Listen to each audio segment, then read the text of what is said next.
Babylon is that original hoarded knowledge has gone bang, Freemasonry, bang, Christianity, bang, Judaism, bang, secret societies, and all these different parts of our society today actually come from the same source. They're laughing at us, but not for long.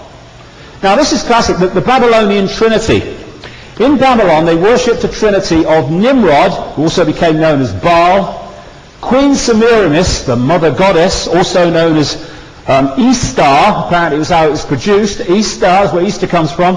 And the third point of the Babylonian Trinity was the virgin son, Tammuz, a mirror image of the story of Jesus.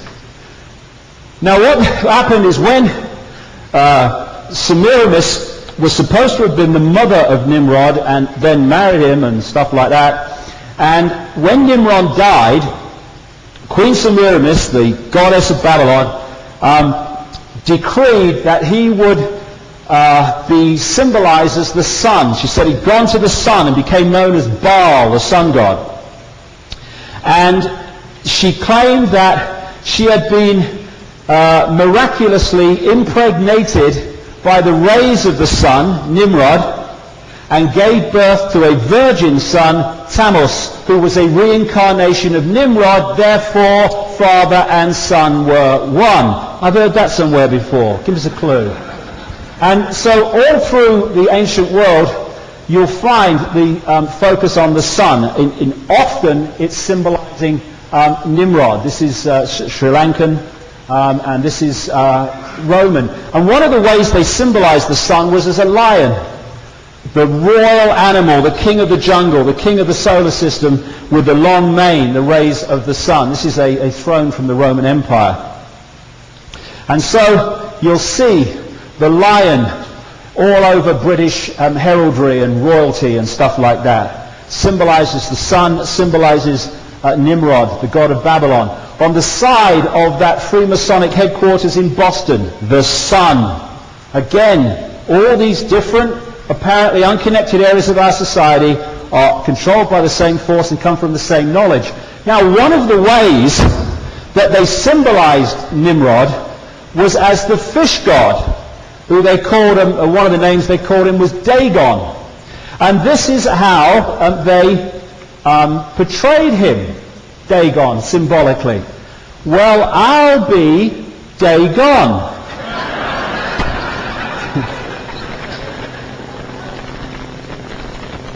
When they moved to Rome, they used the same symbolism. The Roman church is just the church of Babylon. There's a guy turned his toes up, look, with the fish head on his hat. And so you'll see the symbolism of Nimrod in the military and stuff. Nimrod aircraft and various other things. Nimrod and Osiris were the same deity. It's interesting that what they said about Nimrod was that when he died, Queen Semiramis found all parts of him except the willy, symbolic of the bloodline, I guess. And in Egypt, they said that the wife of Osiris, Isis, who was Egypt's version of Semiramis, she found every part of Osiris except the willy. I mean, it's just a recurring story. Queen Semiramis was known also as Istar, which is where we get Easter from. The Christian festival comes from Babylon. And Queen Semiramis, this is the Ishtar Gate, the rebuilt one in Babylon now. And you find this lady, who was a real goddess symbol of the Illuminati, everywhere. This is an original Babylonian piece of artwork with Ishtar, the Babylonian goddess, and she is protected by the owls, which will become very significant before we get to lunch. Now, what we're looking at, again, is this same knowledge expressing itself in different ways, different names. What they said about Queen Semiramis was she was the virgin mother of Tammuz. What they said about Isis is that she was the virgin mother of Horus. When they moved to Rome and created the Roman Church, they turned Mother Mary into a deity, and what do they call Mother Mary? The Virgin Mother and the Queen of Heaven. It's just a front for the knowledge, and they've sold the people a cover story called a religion. This is an image of how they used to portray Queen Semiramis, Ishtar, in Babylon. That's how they portray Mother Mary and Jesus to this day. That's how they portrayed Isis and Horus. That's how they portray Mother Mary in an English church not far from me. Semiramis, Isis, Mary, same deity, different name, as they went off into different areas. And the basic same knowledge is there. And they also talked about, brought about the image of the Black Madonna, because what they do, the Illuminati, is they reverse everything. If something is white, they'll make it black. If something's black, they'll turn it white. If something is supposed to point up, they'll point it down. This is why the most obvious symbol of Satanism is the reversed star pointing down. Again, inside the temple in Boston, the goddess. And this is the mother lodge of Freemasonry in London.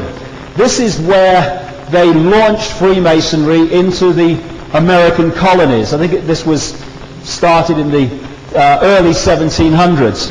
Very much part of the manipulation of America. Now, London is a big place. It's got endless streets. Where did they park the Mother Lodge of Freemasonry? Great Queen Street. What did they call Semiramis, Ishtar in Babylon? The Great Queen. This is the background to all these apparently unconnected organizations. So when they said, we named Virginia after Elizabeth I, the Virgin Queen. Well, first of all, Queen Elizabeth I was no more a virgin than Madonna. And secondly, it was the Virgin Queen of Babylon that it was named after. This is the way, or one of the ways, they portrayed Queen Semiramis in Babylon. I've seen her somewhere before. The Statue of Liberty was given to New York by French Freemasons in Paris who knew what it really symbolized. Queen Semiramis, the Illuminati goddess from Babylon. The goddess of the French Republic, from where the Statue of Liberty came, is, again, the image of Semiramis. The goddess of Columbia, Semiramis. In Babylon, they symbolized Nimrod as a fish, and they symbolized Semiramis, Ishtar, as a dove. When they moved to Rome, they called her Venus Columba, Venus the dove. Still in French today, the word for dove is columba. And that's why we have Columbia all over the place. Christopher Columbus, that wasn't his real name, but he became known as Christopher Columbus. Columba, the dove, taking the branch into the Americas. The dove of the Babylonian goddess. So we have British Columbia, District of Columbia, Columbia Pictures, Columbia University, Columbia Broadcasting. On the note paper of the Supreme Council of the Freemasonry movement in Great Britain, the dove. On British royalty, the sticks that she holds, septics or scepters or something, I don't know what you bloody call them, the dove. Oh, it makes me bloody laugh, you know. You know when you're in a room with a queen, the staff and stuff, they have to go out like that. So the Queen don't see her back, you know. She probably only thinks people only have fronts. I mean, what are we doing? Oh, yes, ma'am, no, ma'am. I guess when I talked about satanic rituals at Balmoral Castle, I've lost my knighthood, have I? Do you reckon I have? Do you reckon I've lost it? I think I probably have.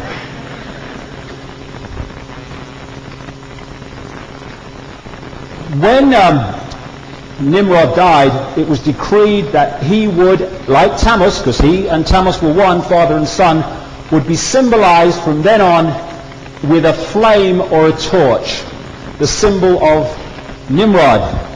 So we have Queen Semiramis holding the torch of Nimrod. It's all Babylonian symbolism, and it's all the same network. This is the Statue of Liberty right next to the River Seine, in fact, on an island in the River Seine in Paris. Mirror image. Because what happened is, as those bloodlines moved out of Babylon into Europe, they took the symbolism with them and dropped it off, and then when they went to the Americas, they took the same symbolism. That's why you see it in both places.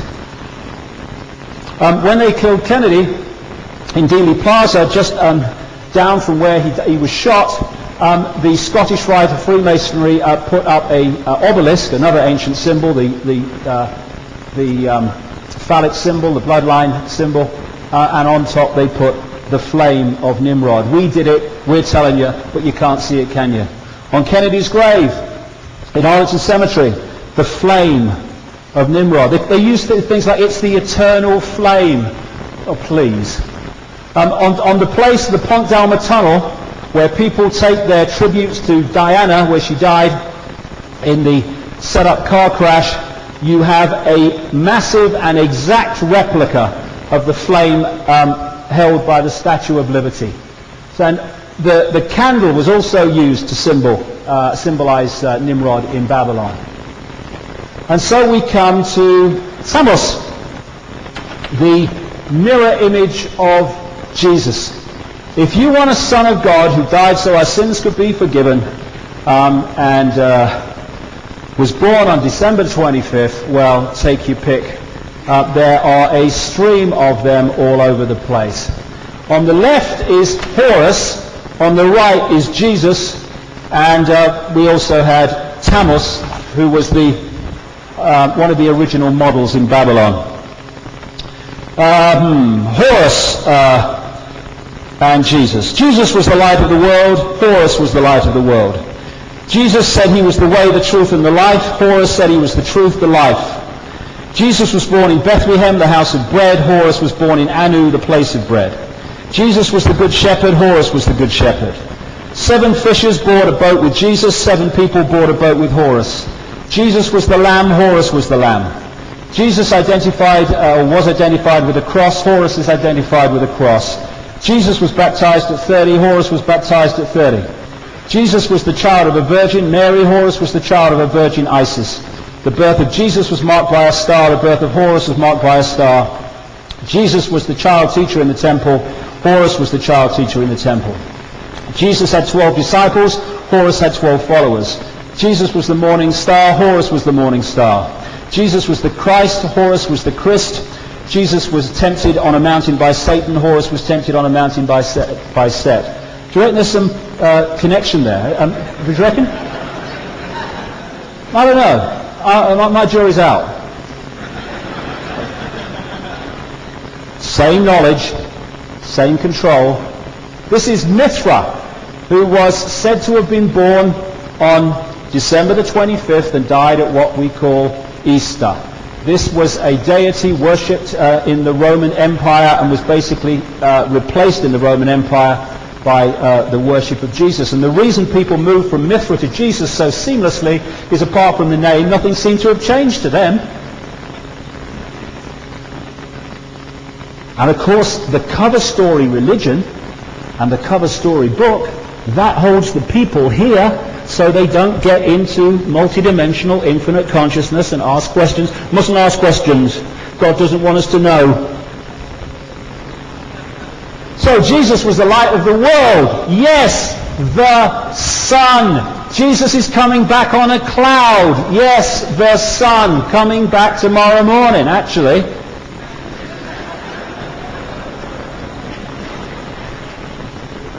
This is where the symbolism where a lot of this came from. The ancients, they used to symbolize the year with a cross, creating the 4 seasons. I remember the 4 seasons, I'm old enough. Frankie Valli, remember? He used to sing like someone was holding something very tightly, do you remember? cross, and they put the sun on the cross. Ooh! Matter starts working. At this point was the winter solstice, and they said at this point that the sun was born. Because in the northern hemisphere, the sun reaches the lowest point in its power on the winter solstice, December 21st, 22nd. 3 days later is the 25th in our calendar, and that's when they said that the sun was born again and started its journey back to the peak of its power in the summer at the summer solstice. And one of the ways that and this is why that so many, the vast majority of these sun deities, like Jesus and Mithra, were given the birthday of December the 25th, because it was the birthday of the sun, that one. And they used to symbolize the cycle of the sun in relation to the earth as the life of a man going through the year. So he would be a baby here, become a big, strapping, strong man there at the summer solstice, and then would get more and more weak and old and frail until he became like old Father Time here. Now, one of the ways that they symbolized the sun at the peak of the power of this man-sun symbolism was with long golden hair, symbolizing the rays of the sun at the peak of their power in the summer. I've just told the story of Samson, because what happened in the Samson story is as Samson came down into the house of Virgo the Virgin, the house of Delilah, his hair was cut as the rays of the sun got less powerful, and he lost his strength. It's all symbolism, which they say, no, literal, take it literal, cover story. Real background, esoteric symbolism. Esoteric knowledge, public religion. And so you have this symbol all over the place of the sun in that symbol I've just been showing you. This is all around the square where the Ritz Hotel is in Paris, where Diana left, of course, on her journey to her assassination. This is the symbol of NATO, a wholly owned subsidiary of the Illuminati and a stepping stone to their world government. The sun and the cross. This is the symbol of the CIA, another expression of the sun cult controlled by these people. The cross and the sun on the cross. This is in a financial building right next to St. Paul's Cathedral in the City of London. The City of London, what is now known as the financial district, or the square mile where all the banking system comes out of, and the Bank of England, that is one of the real major heart centres of manipulation of this planet in terms of the secret societies of the Illuminati. And St. Paul's Cathedral is right in the heart of that. And across the road is this, and there you see the same symbol, the black sun, reverse symbolism, but basically the same as what I'm talking about. And when they built the cities, because their symbolism is staggering in terms of its detail, when they built the cities, they put these symbols in the cities, their major centres of control. This is Paris and the Arc de Triomphe. And this is one of the major centres of the street plan of Paris, which is a big, big Illuminati centre. There are 12 streets going off from the circle, and the arch is very much Freemasonic symbolism. That's why you have the Royal Arch of Freemasonry, etc. And in terms of Paris, they've even gone so far as to put the sun on the road.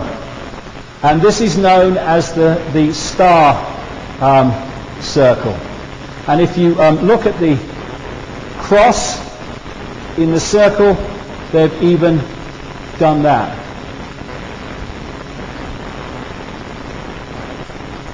A lot of the great artists and writers, some of them not for malevolent reasons, put this knowledge, secret knowledge, into their paintings and their writings. This is Leonardo da Vinci's famous picture, The Last Supper, in which he's symbolizing that symbol again. He symbolized Jesus as the sun.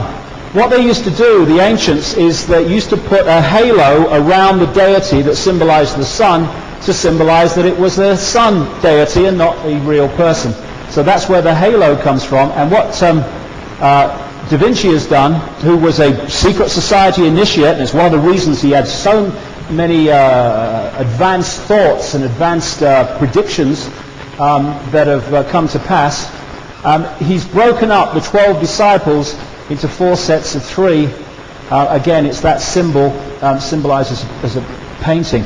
I mean, why is it that all these bloody deities have 12 followers? Why do we have King Arthur and the 12 knights of the Round Table? The sun, the astrological circle, the months of the year, that's the symbolism of it in part. And actually at the entrance to that Freemasonic temple where I was sat in the chair is that picture, which Freemasons would understand what it means. And again, there's a depiction of Bel, the god Bel, the sun god Bel, on an ancient standing stone. There's the halo. That's what they used to do. That's where it comes from. So we have the phonetic use of this symbolism also with the liberty Bel, Baal, and the rising sun. Horus was known as the rising sun, who rose in the morning at the start of a new day. So Nimrod was also symbolized as the rising sun. And we talk about Christ has risen. Yeah, the sun has risen. This is why you get the house of the rising sun coming up again and again. Phoenix, the rising sun, the sun coming back from the dark place. George Washington, on his famous sun chair, had this symbol, the rising sun, Horus, Nimrod, being a high Freemason, knowing exactly what it symbolized. In that Freemasonic temple in Boston, the rising sun. You'll see this coming up again and again. You'll see it coming up again and again. I like it. Especially around here. It's hot in it this time of year. So in Illinois and a lot of the other states, you'll see the sun coming up over the horizon. I mean, Illinois is not famous for its sunshine. And so you have again the recurring theme. Now, you've got to have it in close-up to realize what this is. This is above Downing Street. Tony Blair's home currently. What are the chances of that? Look, that. The rising sun, and it's even got the rays of it, the same as the sun chair of George Washington. And there's NBC News. Because you see this recurring symbolism in these different organizations in the modern world, what we call the modern world, because they are symbols that all these different, apparently different organizations are controlled by the same force. It's a secret language. The Mormon Church around in Salt Lake City and stuff, you find the rising sun and the reversed satanic symbol. These are all, as the Rolling Stones said, bridges to Babylon, and so is the control that's expanded more and more. Christmas, it goes back to Babylon and that period. You look at Santa Claus. It is a symbol for Satan, Satan. The tree, the Christmas tree, is a symbol of Tammuz and Nimrod for various mythological reasons. The Yule log goes back to Babylon. The child log. Ishtar said that she came to earth from the moon in an egg. That's why we have the Ishtar egg. Tammuz was famous in the Babylonian myths for being fond of rabbits. That's why we have the Easter bunny, the Ishtar bunny. In Babylon, they used to eat buns with a T cross on them. Tammuz was said to have been killed by a boar, a pig, and so from that time it was decreed that they would eat ham at the commemoration of his death, Easter, ever from that point forward. That's why we have the Easter ham. The period of the Christian Lent was the same period of the commemoration of the death of Tammuz decreed by Semiramis in the Babylonian myths. Everywhere you see the same thing, and what it's symbolizing is the same point of control. Other secret codes of the Illuminati, the skull and bones. This is a Freemasonic apron from the 1800s. When the Templars were arrested in France and what have you, they were accused of using the skull and bones in their rituals. And it comes right through to the present day. That's why the most infamous secret society in America is called the Skull and Bones Society. Came out of Germany originally. This takes in bloodline students, I think it's 15 every year, and the ratio of them that become significant players in American society and American government, either behind the camera or in front of it, is far, far, far higher than the general student population of the country.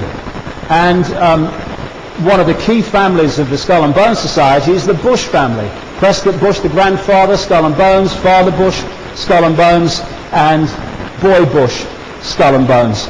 In fact, the last election was a classic of its kind. There are, like I said earlier, apparently, I don't know now, so they tell me, about 280 million Americans at the present time. At any point there are a few hundred members of the Skull and Bones Society alive at any one time. What are the statistical chances of two initiates of the Skull and Bones Society running against each other for president? But that's what happened in 2004. And both were asked once only, I think it was on PBS, by a sycophantic interviewer, "Where shall I lick, sir?" about the Skull and Bones membership. He said it was too secret to talk about, and then the interviewer changed the subject. I mean, you're an interviewer. What do you mean? What do you mean it's too secret to talk about? You want to be president? You are president. Can't tell me that your secret society is too secret to talk about. He said the same, basically, and the same interviewer changed the subject. The Skull and Bones is a massive manipulator of American politics. And this is why, American presidents are not elected by ballot. They are selected by blood and selected by money and secret society networks. There you go. Vote for me. That's what it is. Unbelievable. Now this is, of course, a classic Illuminati symbol going way, way back. The pyramid and all-seeing eye. And that is on the dollar bill. It was put there in 1933 by Franklin Delano Roosevelt from the De Molay secret society, and there's a massive Freemason, and here we go. And basically what that says, that writing is, he favors our undertaking new order of the ages. A new world order is one of the code words for this control agenda. And they've stopped using that so much since Father George was using it all the time. And then when people started pointing out new world order, that's the code, they don't use it so much now. Very rarely hear it. And so you'll see advertisements with the all-seeing eye and the pyramid all over the place. When the Pentagon came out with this organization to put propaganda out about what was happening in Iraq and the invasion and all the rest of it, and the war on terrorism, the Information Awareness Office, my goodness me, is that Orwellian or not? Look what they chose for the symbol. The looking over the world, the all-seeing eye. The all-seeing eye, the top of the pyramid of control. This is the symbol of British intelligence. MI5. There you go. The pyramid, there's the eye. Like I said earlier, and by the way, that fleur-de-lis is a Merovingian symbol. Like I said earlier, when you get to the top of these organizations, Mossad, British intelligence, the CIA, they merge. They're a global organization. This is MI6 again, the building next to the Thames, the feel of the pyramid with the capstone missing. This is Dealey Plaza, the street plan, Dealey Plaza where Kennedy was killed. And if someone said to me, without knowing all the rest of it, look at that, that's significant, I'd say, well, come on, mate.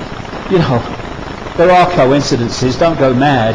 But when you do the research into this year after year, the obsession with symbolism is extraordinary.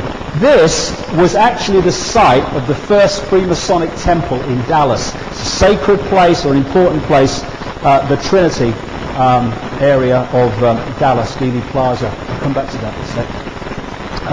CBS, the all-seeing eye, looking at you. CBS, NBC, same controlling force. This is the Salt Lake City, the Mormons, the all-seeing eye. And then you've got the obelisk, which is symbolic of the phallic symbol, the bloodline, genetics. And of course we've got the biggest one in the world, stone one in the world, in the Washington Memorial. In fact, there's a bigger dick just over here in a house.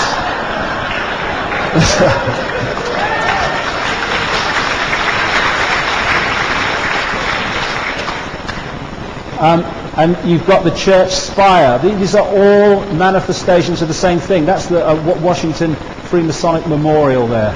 Again, the same thing, recurring.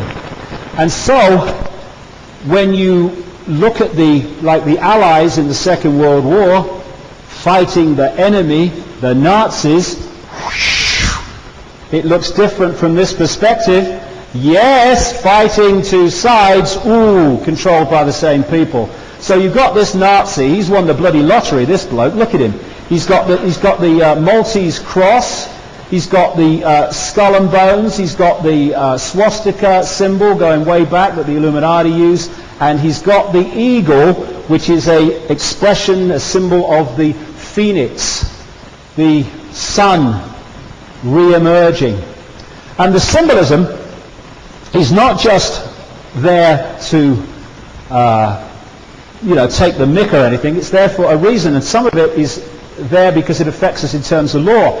When I first came to America, what I couldn't work out is if I was in a federal building, or I saw a court on the television, or I spoke in a school once, the American flag had a gold fringe round it. Why? That's not got the American flag's not got a gold fringe round it, but all these federal ones have. And I realized years later that it's to do with the international law of the flags. In the ancient times, when they used to trade with ships and stuff, and still today, the flag flying on the ship when you entered it depicted the law you were accepting you would come under by entering the ship flying that flag. What the buggers have done is brought that law ashore.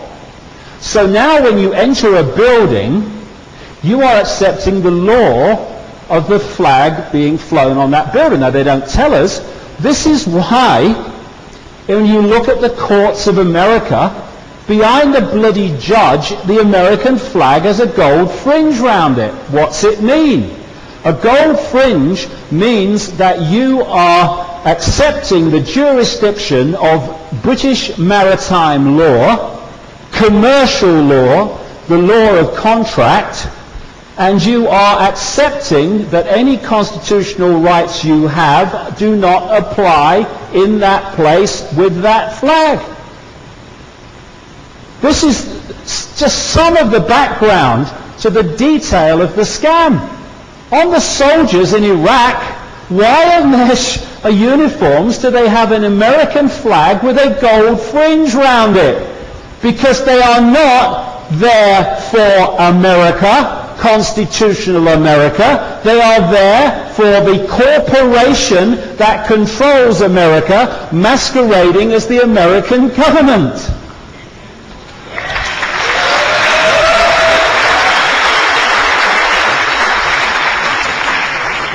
In the streets of Washington, because they started with a blank sheet of land in Washington, they went mad. reversed star there, 5-pointed star, the satanic symbol, that's at the entrance to the Mother Lodge of Freemasonry in London. And you'll find that again, the satanic symbol, in the Mormon church network in Salt Lake City, because it is a satanic organization. Although the vast majority of people who are Mormons have no idea. They are sold the public religion and they don't know about the real background to it.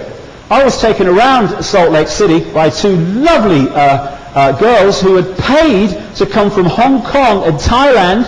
They'd saved up for years to come to take people around and try to convert them to the Mormon religion, and paid for it with their own money. And I just said they were lovely. And I said to them at one point, I said, can you explain to me if there's any significance of Joseph Smith and the founders being Freemasons? And one of them said to me, what's a Freemason? That's how it's done. And so, this is from a book called Talisman of the United States, which looks at all the esoteric symbolism in the Washington Street Plan. This is the White House. This is the Congress building. The other way around. This is the White House, the Congress building. And in the street plan, you have the same satanic reversed pentagram. What they do to symbolize the negative is either reverse it, that's why you have the reverse pentagram, or they distort a symbol so it's no longer in balance. And if you go through there, that's 16th Street, around there you find a very strange building in Washington, which I'll come to in a second. One thing I was going to mention is the center of a pentagram is a pentagon, and that's why we have the headquarters of the American military as the Pentagon. So, like I said, just about here, you find a strange building in Washington.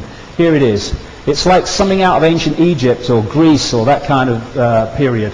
And behind there is our old friend, the sun coming up over the horizon. Horus, Tammuz, Nimrod. And this is the supreme headquarters, 33rd degree, Scottish Rite of Freemasonry. The idea that Freemasonry started in the 1700s and took over from the old Masonic guilds is total crap. It's just another name for a strand of control and manipulation going right back to the ancient world. Again, inside that Boston Masonic headquarters, on the wall is this picture. They don't think they go back to the 1700s. They come through from the ancient world, putting people in positions of power and influence to control society, friend to friend, from centuries past to centuries to come. Oh, I don't think so. Again, the Rosicrucians is a pyramid. There's lots of people involved in the Rosicrucian organization who are seeking enlightenment, but it's another pyramidal organization that locks into the network. This Capitol Hill is not a political building. It is a secret society temple. And I've seen that somewhere before. Yeah, that's where St. Paul's Cathedral, in the heart of the city of London, from which so much of American government and society is controlled. Now, the reason they call it Capitol Hill, and you see Capitol Hill a lot around America, it comes from in the time that the Illuminati were in control in Rome, headquartered in Rome. It comes from Capitoline Hill, which was a sacred place for the Illuminati in terms of their rituals and initiations and their secret society network at the time they were headquartered in Rome. Rome, by the way, and the Vatican is still enormously important in the web, right there at the spider center. But that's where Capitol Hill comes from. It's all symbolism. And before we have a bit of lunch, I just want to bring this in, because these three things all connect, and they all come back to the same force again. As I was saying earlier, it's so difficult for people who watch the news and get their information from the mainstream, to comprehend that children in their own neighborhoods could be being sacrificed in rituals. But the thing that staggered me as I started to research this in detail was not that it was going on, but the scale of it is staggering, and the kind of people involved in it. The people we see on the news, the people that stand up and pontificate about peace and caring about people. See, when you're sacrificing children, you have no problem with dropping bombs on civilians in Iraq. It just doesn't enter the empathy equation, because there is no empathy. And this is what these guys are involved in. And of course, not a million miles from here is a place called Bohemian Grove. This is the Russian River. It's not Russian there, but there are times of the year when it does. The Russian River, and behind those trees are, I think it's 2,700 acres of redwood forest, a playground for the elite called Bohemian Grove. Go down that road and there you go. It's a place where the elite go to take part in grotesque rituals and many other things. Now, again, Bohemian Grove will be a pyramid. There'll be members of Bohemian Grove, a lot of them that go at certain times of the year, who are not involved in this stuff. But the elite go at certain times when they bloody well are involved in it. And it's interesting how the faces turn up. This is a guy called Glenn Seaborg, who was involved in the development of plutonium. Thank you, Glenn. Great gift to the world. Much appreciated. Speaking at Bohemian Grove in 1957. Who is it sitting next to him? Oh, it's Uncle Ron. And who's this? Tricky bloody Dicky. Two people from massively different walks of life. One at this time a B-movie actor getting on and off his horse, and the other one a soon-to-be career politician, taking on Kennedy in the 60 election. In fact, he was a career politician already. And they both are there at Bohemian Grove, and both go on to be presidents of the United States in a country where anyone can be president. This is what's going on in the background. And what do they do at Bohemian Grove?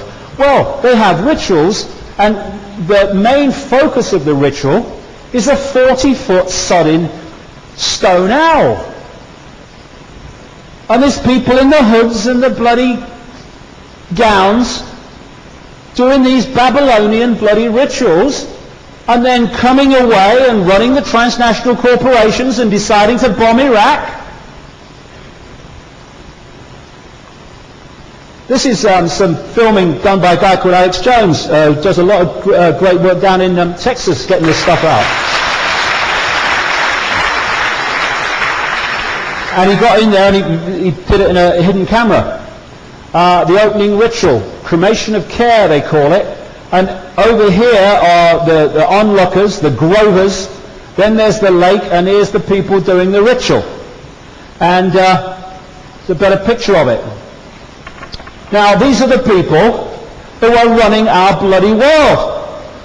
And what happened in this ritual, and it was, there's a video, you can get the video, is eventually a kind of a raft is floated in here with a body on it. Now, they say it's an effigy.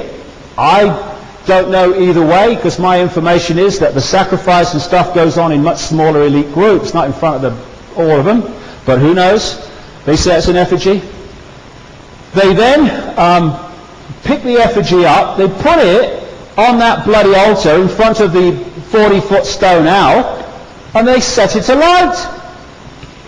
And whether it's an effigy or not, the sound on the Jones recording is particularly good. Beamed out on loudspeakers. when they set fire to this effigy, this massive blood-curdling scream of agony comes out of the loudspeakers. Now, one of two things happening here. Either it's not an effigy, or they've actually gone to the trouble of recording a blood-curdling, horrific scream to play as part of the ritual. Either way, these are running our world, these people. And they have any empathy problem with slaughtering civilians? It's a bloodfest to them. It's a mass ritual, sacrifice. And the symbol of the Bohemian Club is the owl. One of the ways that Semiramis, Ishtar is symbolized by name is as Lilith. There's the one version of her, and there's that original Babylonian piece of artwork for the Babylonian goddess, and she is protected by the owls